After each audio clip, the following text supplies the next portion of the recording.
time there was a mom. Her name was Mrs. Pteranodon. Sitting on her nest, she heard a scratching and said, "Oh boy, my eggs are hatching." one by one, her kids pop free. Baby Pteranodons, 1, 2, 3. I'll name you Tiny, Shiny, and Dawn. But Tiny said, Wait, there's one more, Mom. the last little baby was a different size, with teeth and a tail and big green eyes. He didn't look anything like the rest. What am I doing in a Pteranodon nest? But dear old Mrs. Pteranodon Oh, said, this is your family and I'm your mom. You may be different, but we're all creatures. All dinosaurs have different features. Come on, buddy, we'll take a vacation. I'll get us a ticket at Pteranodon Station. We'll travel the world in sunshine and rain and meet all the species on the dinosaur train, dinosaur train, dinosaur train, dinosaur train. Gonna ride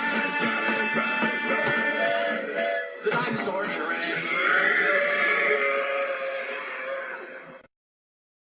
Dinosaur